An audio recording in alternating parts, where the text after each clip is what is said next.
Good morning, Trump's family. Have a great Monday, everyone, and God bless you. Thank you for always watching and subscribing to the channel. Alright, without further ado, let's get into the news. The left, the abundant democracy of the left, and of course, sometimes a little bit of a side of London topography of these clown show Republicans, these neocon unit party goons, these frickin' traitors. And of course, I mean traitors to their constituents, to their party and their party leader Donald Trump. I don't mean traitors to the nation, that's pushing it too far. That's Democrat speak. But today we got to talk about Lindsey Graham as a guy who we have analyzed, we have scrutinized in heavy detail basically, since the start of this channel. He's the man that keeps on delivering, not delivering in a good way, but just delivering in many cases for Joe Biden, Nancy Pelosi. The guy is a frickin' scoundrel. And every single time, I mean, he has no shame. The fact that he hasn't resigned is a little bit shocking, but you'd kind of expect this guy to lay low, to hide instead. I mean, as I just said, he has absolutely no shame that he keeps showing his faces where he knows that he probably shouldn't, this time at a Trump rally. Honestly, I don't know what the Trump camp was thinking having this guy on stage. Boy, it didn't go well. He got booed into oblivion, viciously booed off stage, literally couldn't even get a word in, and of course, we've got some stuff to talk about. Let's roll the tape. Alright, folks, so Lindsey Graham, we'll get into why he's a scoundrel and shouldn't be trusted a little bit later. Booed from start to finish, literally could not get a word in, and here's another angle to show you just how bad it was. They didn't even let him speak. Apparently this is news to me. They refer to Lindsey Graham as Linda Graham in South Carolina. You love to see it. Lindsey Graham is arguably the worst Republican in Washington. Now your reaction is probably, well, Mitt Romney exists. There's a whole lot of terrible people in the Republican Party. And well, Lindsey Graham is worse, at least that's my perspective, because there's nothing worse than a snake, there's nothing worse than somebody who's two-faced and slimy, a quote-unquote Republican like Liz Cheney. Don't get me wrong, but at least she's consistent and open about what she's doing and what her agenda is. Her agenda is to represent the Republican establishment of old and to go after an attempt to take down Trump. Lindsey Graham represents that same agenda, that same Liz Cheney Bush agenda, not to mention his fondness for Democrats, Joe Biden, but he's two-faced and tries to play both sides. I mean, he's a literal saboteur. We've covered it multiple times ahead of the 2022 midterms. After Roe vs. Wade was shot down by the Supreme Court, there was a whole lot of fear-mongering that Republicans were going to try to pass federal legislation outlawing abortion after 6 weeks, trying to make it the law of the land. And clearly that wasn't the Republican majority view. People simply wanted it to be sent back to the states. And obviously that kind of legislation is never going to make it past the House or the Senate. It was Democrat fear-mongering. And then Lindsey Graham, a couple days later, introduces by himself that exact piece of legislation that Democrats were fear-mongering about, giving them the perfect ammunition that they needed, and he's done things like that on multiple different occasions. Not to mention he pretty much greenlights and passes every single Joe Biden nomination. His very good friend Joe Biden, the guy is such a saboteur. He's so two-faced when he needs Donald Trump, he kisses his damn feet. When there's a Trump rally in South Carolina, he always goes on stage and adores the free publicity.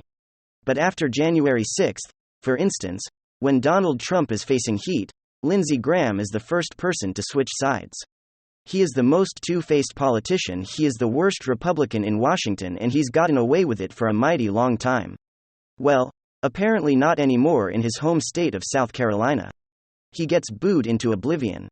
He gets yelled at and called all the traitor, gets literally booed off stage. It's a beautiful, beautiful thing. The next step here hopefully is to vote him out of office. In my opinion, the only place where Lindsey Graham belongs is literally anywhere but public elected office, and also on stage during a Trump rally. Clearly, there's probably two things to be said about Lindsey Graham being on stage there. The first is a point made by Red Eagle Politics on Twitter. He links to video and writes, "But I was told that Trump supporters were all cultists without a mind of their own who only care if..." The implication is that Trump supporters are mindless drones who support literally anything that Donald Trump does, and says, and constantly justify it, but are never critical of anything that Trump does or anything Trump associates himself with. Obviously, that isn't the case because here we have Donald Trump, or at least Trump's team, putting Lindsey Graham on stage, and Trump supporters aren't exactly so fond of it. You know, there's a good amount of things, a good amount of decisions that Donald Trump has made, a clearly as voting base aren't exactly fans have. There's another example. I think it's a great point. And now the second thing that we have to talk about is why the hell was Lindsey Graham on stage? Not exactly sure. Possible that it's a trend that we've seen with Donald Trump, where he keeps allowing these total snakes back into his inner circle, people like John Bolton and others. If that's the case, well, hopefully, Trump's gonna learn his lesson here. However, it's also possible that Trump did this on purpose and put Lindsey Graham on stage so his supporters could throw tomatoes at them. And if that's the case, then well done. Although honestly, if you're in Donald Trump's mind, it's hard to tell what exactly the thought process here was. But in the end, it doesn't really change much. Lindsey Graham is the senator from the state of South Carolina, and there's the visual representation of how it's going for Linda Graham. Not exactly going so hot on the Donald Trump front, however. Seems as though it's going pretty darn well. Here's the overflow of people who showed up at the rally, right, and here are some highlights from the rally itself. Quite the stark contrast between Trump and Lindsey Graham, and hopefully it has some sort of an effect. Neocon unit party loser gets booed off stage. It's a beautiful headline, and we'll pretty much just end the video there. And then, spending IC Ron DeSantis campaigners act exactly like Democrats were fabricating crimes. Do you think he was ever MAGA, just a pretender to get elected? I don't know.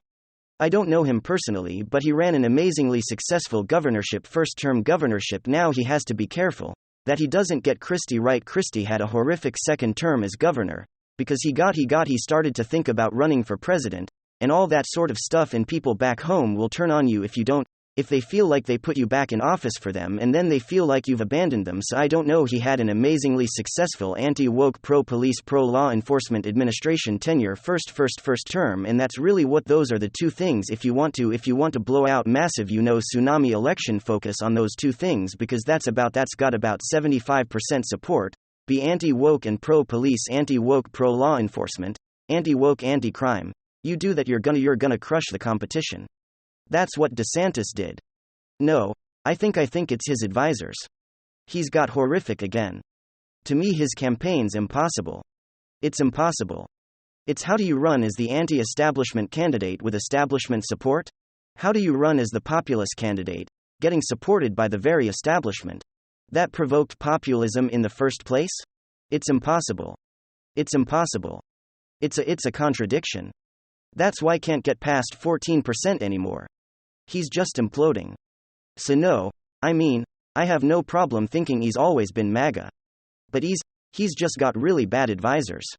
And it's this advisory class that are inextricably linked with the donors. The donors bring with them advisors. So a donor will give you, a few mil, but you got to take his advisors, because the advisors make their money off the donor and they get the money through the candidate. So it's kind of almost like it's literally like a money laundering system of some kind. It's really crazy. So I just think he's just got the establishment is coming in, the crawl rows are coming in, and they're destroying him. Okay, old boy network legacy? I'm not sure. What's up with that? I'm not sure what, I just don't know what to address. I have enough steps to correct election integrity issues. For the most part, I think so. We'll see. I'm not confident enough to say yes. It seems like the GOP has finally figured out that they're going to have to ballot harvest. And they have an opportunity, like we've seen in the Southern California model, ballot harvesting model. They have an opportunity to do it, and do it amazingly, through primarily evangelical churches, serve evangelical churches, are treasure trove for votes, but they don't necessarily go out to vote. They don't necessarily vote on election day, but they will vote in mass for the right. If you ballot harvests. That's what we found with Republicans in Southern California are winning, and plus for Democrat districts. So if we have awesome ballot harvesting, along with our amazing get out the vote on election day game plan, we should rock and roll in Arizona and Georgia and Wisconsin. Ladies and gentlemen, give me your thoughts below. And hit subscribe right now. And I will see you guys next time. Thank you for watching the video.